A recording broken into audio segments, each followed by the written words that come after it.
Even if someone seems like the most confident person, their confidence is over the top. Even if someone's ego is just way up here, they're still soul searching. Is there an end to this soul searching? And how many lifetimes are we soul searching? People don't realize it, but we take all of our experiences, all of our knowledge, we take it with us when we leave here.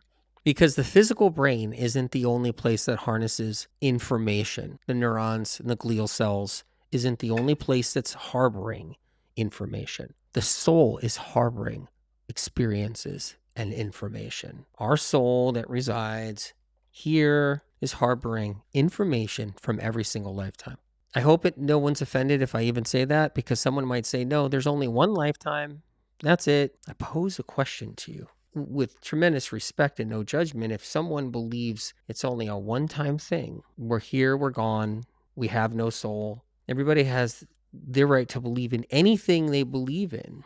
But keep in mind, we're in the present time right now. How is it possible we're all here on the front line? Think about that for a minute. How is it possible that we are on the front line of time itself right now? Think about it. Every minute that clicks forward, every second that clicks forward is the front line. We are on the front line right now. You're not in the past right now 500 years ago. You're not in the future 500 years from now. You're on the brink, the edge. You're on the front line, pushing forward into the future second by second by second by second. Well, how did you manage to end up here after billions of years and quadrillions of people that have passed and gone? Their life, they died, they're gone. Centuries and centuries of people, thousands of years of civilizations. How is it possible with all that? You think we were just chosen to be on the front line right now at the very second that's pushing forward into time? Out of all the trillions of people, the billions and billions of people, and the centuries and the thousands of years, civilizations, for some reason, we're just picked to be on the front line of time? Aren't we special?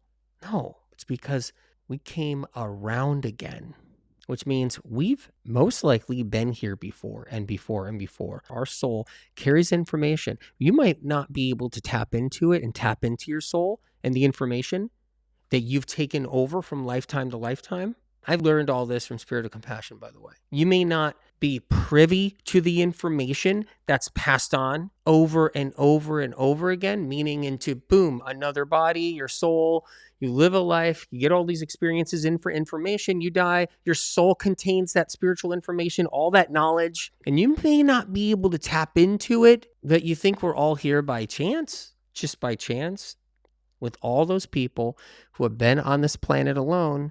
Never mind how many people have been on other planets. You think we've just suddenly have all just, we're here right now by a fluke. Registration is open for the Collecting Stones meditation journey. It's going to be a part of your soul in such a good way. It's going to be so cleansing and so healing. And by the way, it's free.